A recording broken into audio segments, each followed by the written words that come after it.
G'day dear people, and today we're going to be doing things a little bit differently. In front of me I've got two of Leica's top-end rangefinder cameras. On my right is the M10-P and on my left is the M10-D.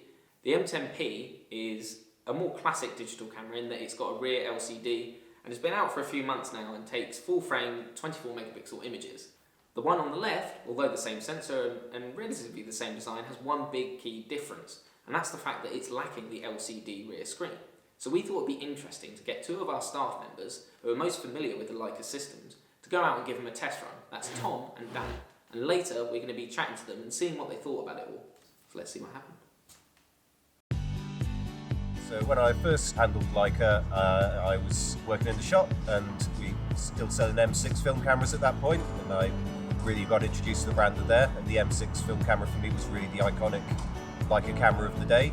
And ever since then, whenever I've had like an M6 film camera in, I've always kind of grabbed it and gone out and taken a test film through it and really enjoyed the experience of it.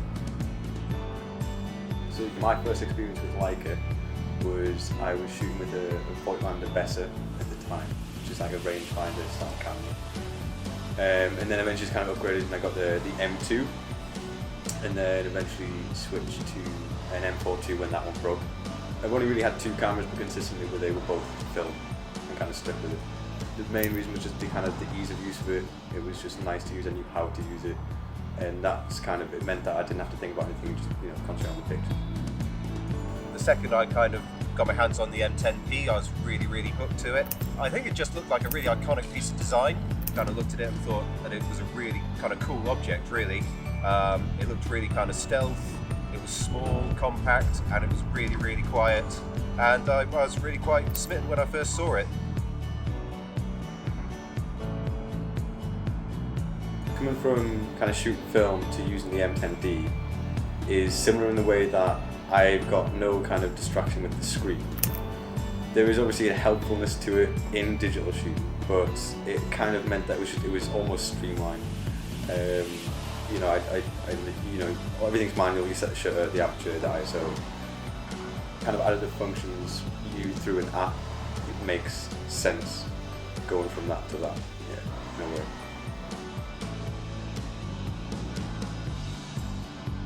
I've been photographing in Bristol now for a good sort of 16 years or so. I first started out just kind of wandering around doing landscape photography, really. The more and more I've kind of used Leica, I found myself getting into the streets, more an urban environment. And yeah, it's a great city to wander around. Lots of sort of street art is interesting to photograph. The people are really friendly and happy and receptive to photography as well.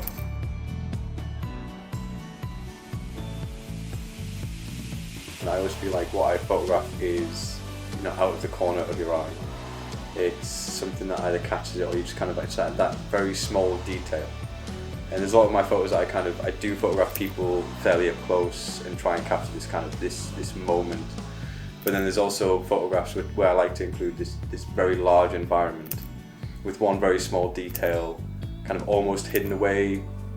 It kind of builds this ambiguity and this question, and makes people ask why, rather than just somebody straight in your face, which I feel is a very kind of slapstick way of taking photos.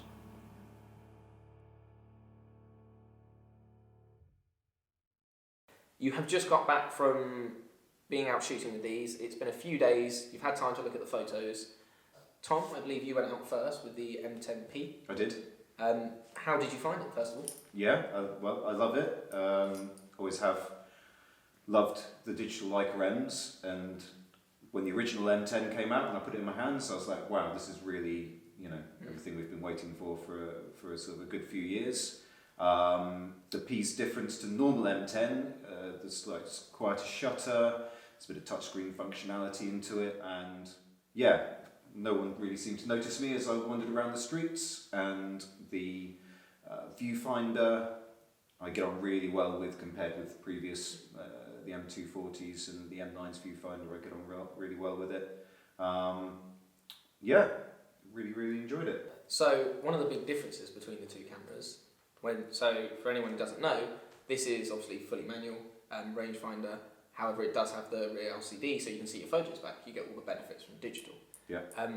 Speaking of the benefits from restraining yourself a little but giving yourself manual focus, this goes a step further. and when it came out, you were both very interested in this camera. I remember speaking to you, and a lot of eyebrows raised. This camera goes a step further and takes away the LCD, so you can't see the photos straight away. Now, Dan, you went out and shot with this one, but you already shoot film, so was it that much different shooting this? No, technically not. The differences that I noticed essentially came down to the usage of the shutter and things like that. The biggest difference was essentially setting it up, which obviously, because it hasn't got a rear LCD, you kind of use an app to adjust the ISO and the kind of the JPEG or RAW settings and things like that. Yeah, so on the app you can also see the photos, can't you? Yeah, you get a preview of the photos and you can download them from there. Were you tempted, whilst you're out and about, to check that? No. I'm not used to doing that. So basically I set it up using the app and then just completely forgot about it. Yeah. Yeah, that was it. Yeah. I was actually just looking at a second ago. I didn't realise it had a little dial on the right hand side. Didn't realise it even I had didn't it. realise it had a dial, no. But I guess in terms of that comparison, I've got, it just looking back or kind of checking the screen or it just in anything apart from shutter speed or aperture, which is, like Tom was saying, fully manual, so the shutter's on the top and aperture's still on the lens. I don't do anything else anyway. Yeah, so it actually really suits your style anyway. Yeah. Do you think, coming from a digital background, that you would be tempted? No.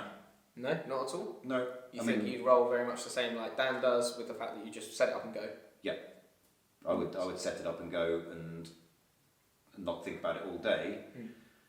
I think my experience previously with digital lens, I would find it hard to separate myself from a safety net effectively in a screen that I can check. So you've actually given this a go? Yeah, I have. Yeah, I've taken it We on a didn't test film as it. well. We didn't film it, but you have had a go with it. How did you find your shooting experience comparing the two? So I prefer the pictures I got from the M10-P, Okay. but I preferred the experience of using the M10-D. And then that comes down to why are you doing photography? Yeah, Are you doing it for the final photos, or are you doing it for the enjoyment at the moment? yeah, and preferably you do it for both. Well, I was going to say, you still decent photos. You Yeah, get yeah. the experience. But with this one, there were a few tricky scenes where I would shoot into quite a bright scene with quite a lot of shadow and balancing out the part of the skill, balancing out the exposure of that was tricky. And with the M10-P, I'm able to take a picture and quickly just check and rebalance my metering. With the D, I didn't think about that quite so much. I would maybe take the odd couple of pictures, but it would be more a case of just walking around, and I felt I had my eyes more open around me as I shot as to what was around and what potential pictures were around than I did with this one. I was always tempted to take a picture, look at it back, take another picture, look at it back. So I felt like the day went much quicker shooting the M10-D than with the P, because I almost wasn't sort of concentrating on a certain aspect of it. That's why I enjoyed it more. No, it makes sense. So to conclude, you given a little pushing, would plump for one of those. Yeah. You'd go for one of those. Dan, you would if it had a roll of film in it. Yeah, basically. That's literally it. Yeah. But you both enjoyed it. Yeah, loved it. Yeah, it was good. A really good day. Really good. And that's that. You enjoyed taking the photos. You both got some keepers. You both, I guess, want one in some way, shape or form. I'd take the lens. I mean, You take the lens. And maybe, I guess, the next time Leica releases a couple more top-end cameras, we'll be here again. But until next time, thank you for watching.